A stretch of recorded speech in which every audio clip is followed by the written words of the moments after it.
what if I told you that you could predict the future? No, not with a crystal ball or anything like that.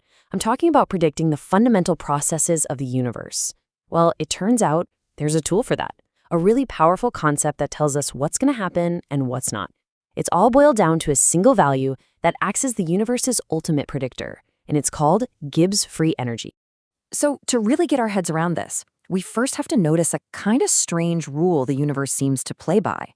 It looks like it has this built-in direction, right? A one-way street for how things change. I mean, really think about it. Why do some things just happen all on their own, spontaneously, while other things need a serious push? And why does it seem like they never, ever go in reverse?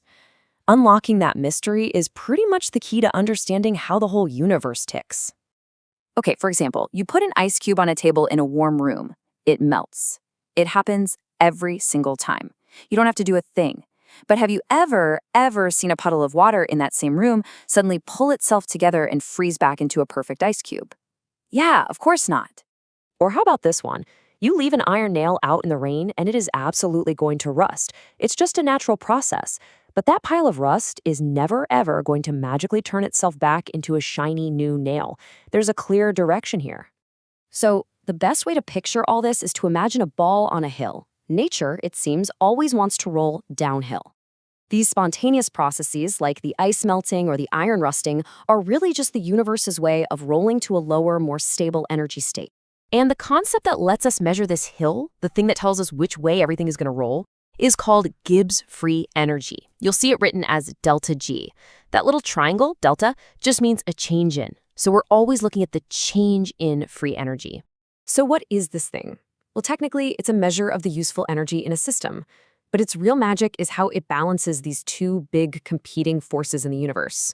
The push for things to settle into a lower energy state, and the pull for them to become more, chaotic and disordered. Gibbs Free Energy brilliantly combines both of those into one single decisive number that tells us if something's going to happen all by itself. You know what? Let's make it even simpler. Just think of it as a spontaneity score. We can calculate this score for pretty much any process, and its value tells us exactly what's going to happen next. It's kind of like getting a peek at the rules of the game before it even starts.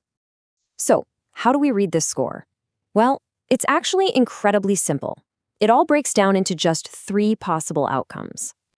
This slide basically says it all. Check it out. On the left, if the change in Gibbs free energy, that's our delta G, is negative, the process is spontaneous. That's the green light. The ball just rolls downhill all by itself. But on the right side, if delta G is positive, the process is non-spontaneous. It's a total red light. You have to force it to happen by pumping energy in, like pushing that ball back up the hill. So here's the absolute crucial takeaway. A negative delta G is nature's green light.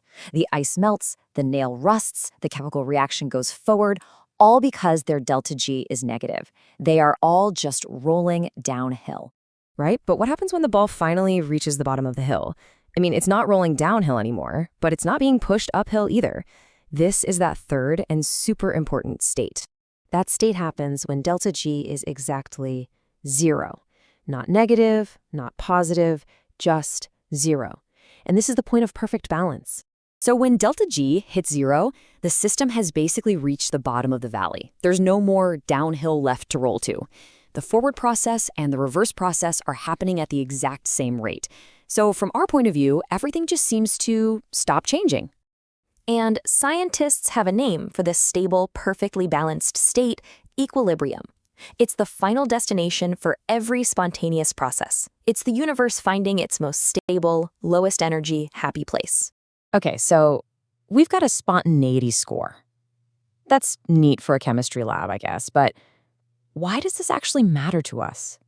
Well, because once you understand this one rule, you start seeing it absolutely everywhere, driving the entire world around us. The chemical reactions inside a battery, they're specifically designed to have a negative delta G, so they spontaneously crank out electricity to power your phone. When chemists are creating new medicines, they're literally manipulating reactions to make them spontaneous. Building new, modern materials is all about figuring out which structures are the most stable, the ones with the lowest free energy. And get this, you, right now, are just a walking, talking collection of spontaneous chemical reactions. all governed by these exact principles.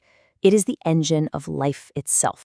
When you boil it all down, understanding delta G gives us a kind of superpower. It lets us not only predict what nature is going to do, but it lets us harness it. We can design new processes, invent incredible technologies, and actually control the chemical world around us. And all this leaves us with a really fascinating final thought. If every single spontaneous process in the universe is like a ball rolling downhill, always moving toward equilibrium, what happens when everything finally reaches the bottom of the valley? What does that mean for the ultimate fate of the universe itself? Yeah, something to chew on.